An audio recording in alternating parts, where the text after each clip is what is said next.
Apakah kamu sedang dalam situasi yang sangat sulit? Hidupmu serasa hancur lebur, bayang-bayang hitam mengintai setiap langkahmu, ketakutan setiap mendengar suara HP berdering. Mari, Tuhan akan memulihkan kamu.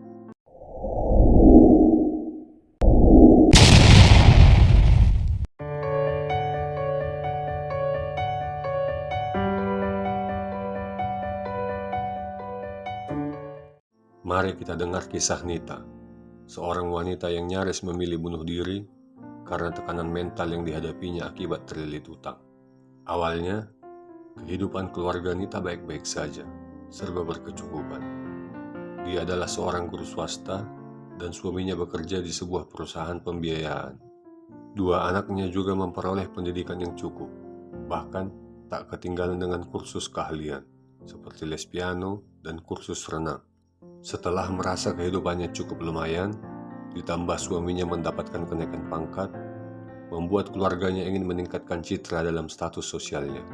Merasa gaji mereka mulai cukup untuk memenuhi kehidupan yang terlihat mapan, mereka menjual rumah dan membeli mobil dari hasil penjualan rumah.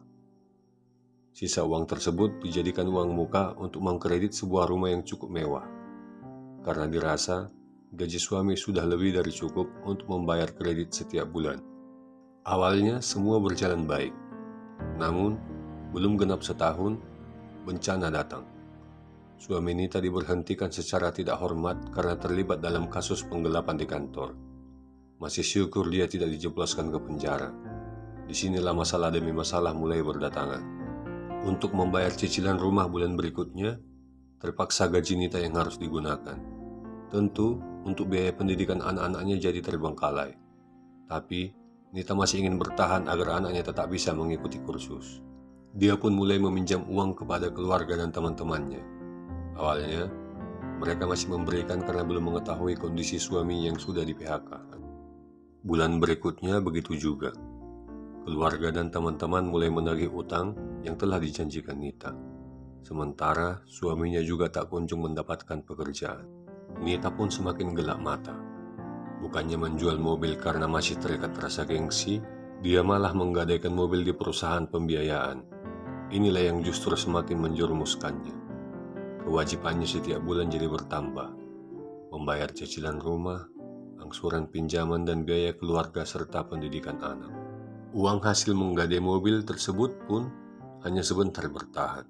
Setelahnya, Nita tak mampu lagi membayar cicilan tiap bulan. Kembali dia meminjam di koperasi kantornya dengan sistem potong gaji. Kini, hanya 30% gaji yang diterima Nita. Setelah mendapatkan uang dari pinjaman sana-sini, justru bukan jalan keluar yang mereka dapatkan. Bebannya semakin berat, karena suaminya mulai sakit-sakitan. Tekanan mental yang tak sanggup dihadapi membuat suaminya down dan hampir setiap hari dilewati hanya berbaring di tempat tidur. Pada akhirnya, setelah berbulan-bulan berjalan, mereka harus melepaskan mobilnya. Rumahnya juga di-overcredit dengan nilai yang sangat kecil. Dan uang tersebut hanya mampu membayar kredit berjalan, mengontrak rumah, dan untuk biaya hidup serta pendidikan anak. Dan mulailah Nita mengenal pinjol. Memang, dia tidak dihadapkan lagi dengan cicilan rumah dan kredit pinjaman dari mobilnya. Tapi, untuk biaya hidup, perobatan suami dan pendidikan anak jelas tak cukup. Belum lagi membayar utang yang dipinjamnya dari teman dan keluarga. Karena gaji yang dia terima tak seberapa lagi. Bahkan, untuk dirinya sendiri pun tak cukup. Nita semakin gelap mata karena saat itu begitu mudah ia mendapatkan pinjaman dari pinjol. Lebih dari 10 pinjol dengan rata-rata pinjaman 1 hingga 2 juta ia dapatkan. Namun, uang itu pun hanya mampu digunakan untuk biaya hidup dan pendidikan anak-anak. Toh, utang kepada keluarga dan teman tidak bisa terbayar atau bahkan dicicil. Sementara, bulan berikutnya, pinjol itu harus dibayar dengan bunga yang sangat besar. Ya, terpaksa ia meminjam pinjol yang lain untuk bisa membayar pinjol yang sudah jatuh tempo. Sampai pada akhirnya, tak ada lagi pinjol yang menerima pengajuannya. Nita tak tahu lagi harus berbuat apa. Anak-anaknya harus berhenti dari kursus dan terpaksa pindah ke sekolah negeri. Sementara, suami tak juga sehat seperti sedia kala. Makian demi makian ia dapatkan dari penagih pinjol. Mulai dari kata-kata kasar, Ancaman akan didatangi ke rumah, bahkan dia dipermalukan karena nomornya dimasukkan ke dalam grup WA yang di dalamnya adalah teman-teman dan keluarganya. Hidupnya benar-benar hancur. Hari-harinya hanya sembunyi di rumah dan takut melihat orang. Pekerjaannya pun berantakan. Ia sudah jarang masuk. Bahkan tidurnya pun tak pernah nyenyak. Teror, ancaman, dan ketakutan selalu menghantuinya. Mendengar HP-nya berdering pun dia sudah keringat dingin. Tak ada lagi tempat pengaduannya. Bahkan, sempat terlintas di pikirannya ingin bunuh diri ketika melihat seutas tali terletak di belakang rumah. Tapi, bayang-bayang anaknya mampu menyadarkannya dari tindakan bodoh itu. Malam itu, Nita menangis sejadi-jadinya dan benar-benar pasrah pada Tuhan. Dini hari, seperti biasa di mana ia belum juga bisa tertidur, dia berdoa pada Tuhan.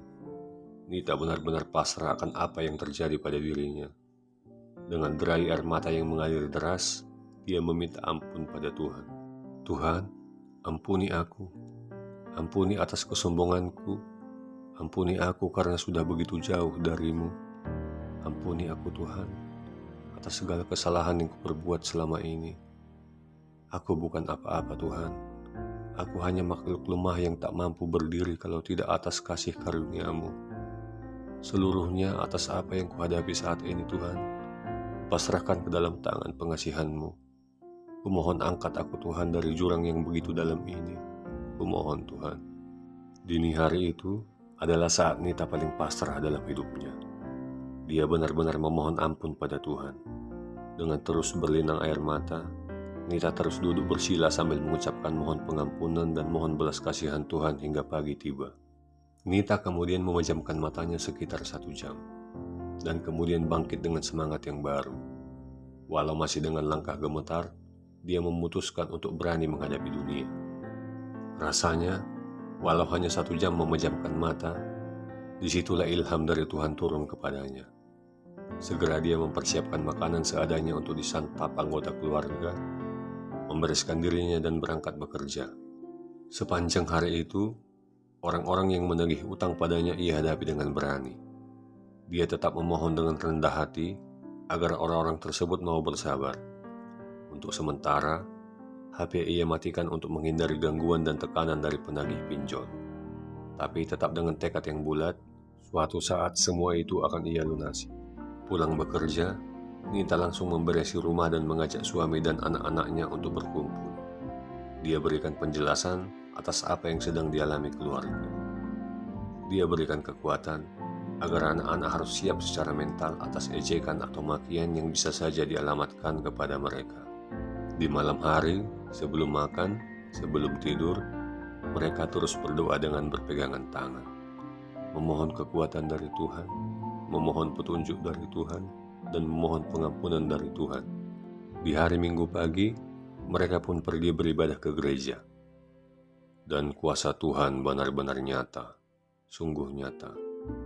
Usai pulang ibadah, seseorang menghampiri Nita, yang ternyata adalah temannya semasa kuliah, yang baru pulang dari perantauan karena ada urusan penting. Saat remaja, dia sudah mengenal Nita sebagai orang yang sangat pintar memasak. Lalu wanita itu meminta agar Nita memasak makanan pada pesta kecil-kecilan yang akan digelar wanita tersebut esok hari. Tamu yang hadir sekitar 100 orang. Nita yang tentunya tidak punya uang untuk mendahulukan bahan-bahan makanan, langsung berterus terang kepada temannya itu. Temannya pun mendahulukan sebagian untuk belanja bahan-bahan makanan, dan setelah pesta berakhir, sisanya akan dilunaskan. Sampai di rumah, sambil menulis bahan-bahan belanja, Nita kembali bercucuran air mata. Secepat inikah Tuhan Engkau tunjukkan keajaiban-Mu? Kasih-Mu sungguh tak terselami Tuhan. Engkau jadikan semuanya menjadi nyata. Suami Nita pun ikut terharu atas apa yang disaksikannya. Mereka benar-benar merasakan kebaikan Tuhan. Setidaknya, uang hasil memasak tersebut bisa digunakan untuk menyambung hidup mereka karena mereka sama sekali tidak punya uang lagi. Dan itulah awalnya keluarga ini bangkit. Masakan Nita yang memang sangat enak mendapatkan pujian dari tamu-tamu temannya itu. Teman Nita tersebut langsung merekomendasikan agar siapa saja yang ingin mengadakan hajatan atau pesta kecil-kecilan, silahkan menghubungi Nita dan memesan kepadanya. Berita ini pun menyebar dari mulut ke mulut hingga Nita kebanjiran orderan hampir setiap hari. Suaminya, yang tadinya tak berdaya, juga mulai bangkit. Dengan semangat dia membantu Nita, menemaninya belanja, mengantar pesanan dan banyak hal lainnya. Tentunya, hari-hari mulai dipenuhi sukacita. Sepulang bekerja dari sekolah, dia langsung memasak pesanan-pesanan yang datang. Nita, suami, dan anak-anak pun mulai aktif dalam persekutuan gereja, baik itu perkumpulan para ibu, perkumpulan bapak, dan remaja. Seluruh hidup mereka kini dicurahkan untuk kemuliaan Tuhan. Berdoa setiap malam dengan tangan berpegangan erat, tak pernah absen mereka lakukan. Keluarga ini benar-benar dipulihkan Tuhan. Seiring usaha catering mereka mulai besar, sedikit demi sedikit, utang-utang mereka mulai dicicil, baik kepada teman, keluarga, dan pinjol. Sungguh kasih Tuhan tak terselami. Saat kita merasa tak berdaya, Tuhan tak akan membiarkan kita jatuh ke dalam jurang yang dalam. Ia akan mengangkat kita dari ketidakberdayaan. Kuasanya hadir, sungguh di saat yang tak terduga dengan cara yang tak terduga. Bagi kita yang sedang berjuang seperti Nita, mari kita dengar firman Tuhan yang sungguh ajaib yang tertulis di Filipi 4 ayat 6-7. Janganlah hendaknya kamu khawatir tentang apapun juga, tetapi nyatakanlah dalam segala hal keinginanmu kepada Allah dalam doa dan permohonan dengan ucapan syukur. Damai sejahtera Allah yang melampaui segala akal akan memelihara hati dan pikiranmu dalam Kristus Yesus. Filipi 4 ayat 13. Segala perkara dapat kutanggung di dalam Dia yang memberi kekuatan kepadaku. Roma 8 ayat 28. Kita tahu sekarang bahwa Allah turut bekerja dalam segala sesuatu untuk mendatangkan kebaikan bagi mereka yang mengasihi Dia, yaitu bagi mereka yang terpanggil sesuai dengan rencana Allah. Mazmur 34 ayat 17-20. Apabila orang-orang benar itu berseru-seru, maka Tuhan mendengar dan melepaskan mereka dari segala kesesakannya. Tuhan itu dekat kepada orang-orang yang patah hati, dan Ia menyelamatkan orang-orang yang remuk jiwanya. Kemalangan orang benar banyak, tetapi Tuhan melepaskan dia dari semuanya itu.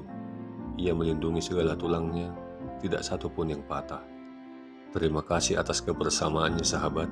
Mari bagikan berita sukacita dari Yesus Kristus, berita kasih-Nya yang ajaib, dan berita pengampunannya yang sungguh luar biasa. Dukung terus channel ini, dan semoga kita senantiasa berada di jalan kebenaran. Shalom.